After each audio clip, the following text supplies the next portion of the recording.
markers of an active ecosystem. If an alien is looking back at us from far away, the aliens would see that we have oxygen in the atmosphere. In fact, our atmosphere has 20% oxygen by volume. What's so fascinating is that without life, our Earth would have basically 10 billion times less oxygen. So oxygen would be essentially non-existent on Earth, and oxygen on Earth is created by life. So those aliens would know that oxygen in such large quantities should not be in our atmosphere unless it is being continually produced. Whoa, look at that. Nothing that we know of in geophysics can produce so much oxygen, and that's why we attribute it to life.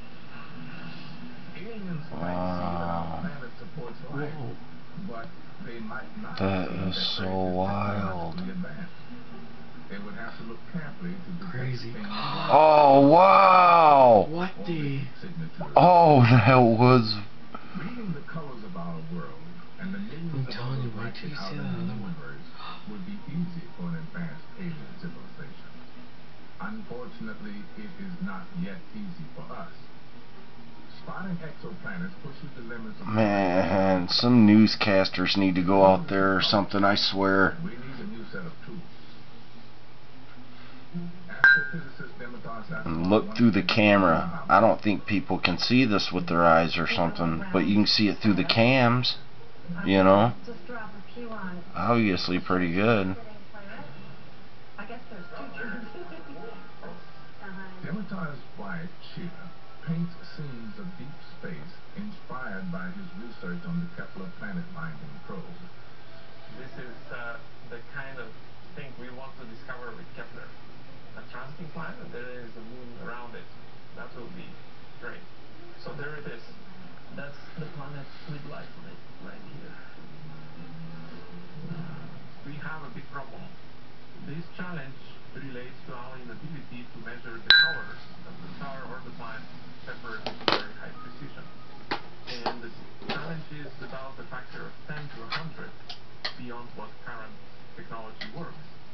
The biggest barrier we have to seeing the colors of other planets is something every photographer has run into: camera shake.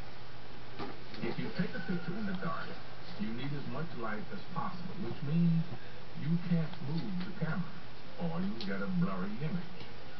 Earth-like planets are so small and so far away that their images only fill 1,000th of a single pixel of a digital camera. Wow. If that pixel moves even slightly, the camera shake will ruin the picture. But how can you possibly keep one pixel perfectly still over the days and years it takes to track an object in distant space? Dimitar's solution is the astrocomb.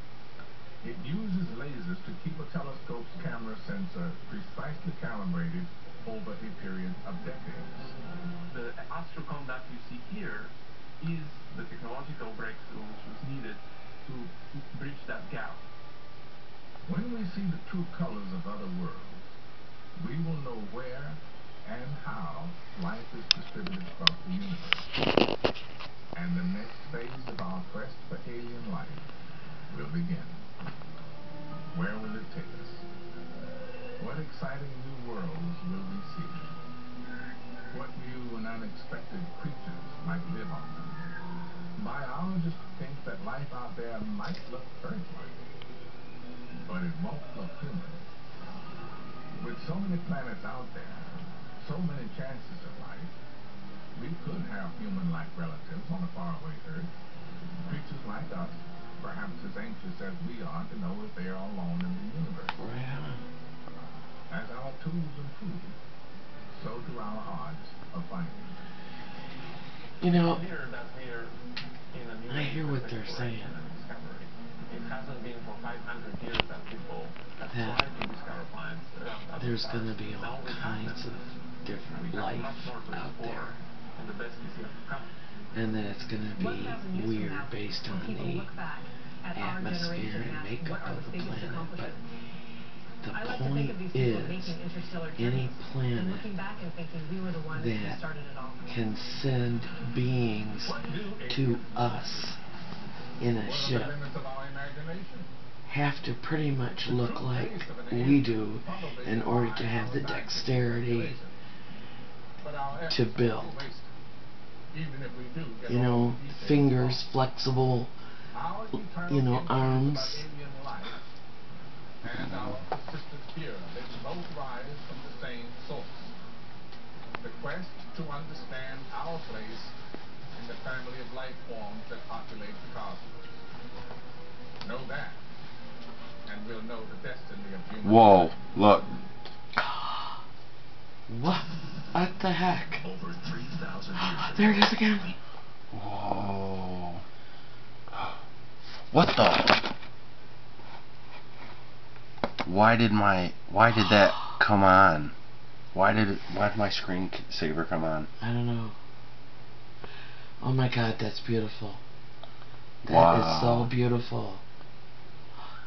That's different than the ball we saw before. Why did my screensaver come on? That thing I don't ain't know. supposed to ever come on. I want her when it's her time to come out and there's a conversation going on because I can't be there every time, her to be able to step up. Well, instead of wanting her to be strong, let's want her to be smart. Exactly. Because if she's smart, she can handle that situation or any situation where it doesn't have to come from, physical strength or raising your voice or demands or commands, and because that never works, and it can come from a place of kindness. Amen. So one of the things I always do when I go to a new environment, regardless of where it is in the world, I take samples to set up a Winogradsky column. A Winogradsky column is like a potted history of the earth, a breeding ground for all kinds of stories.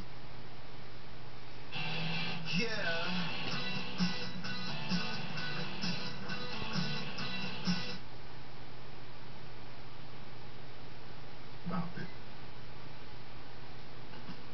We're at the tip of a tall branch of the tree of life.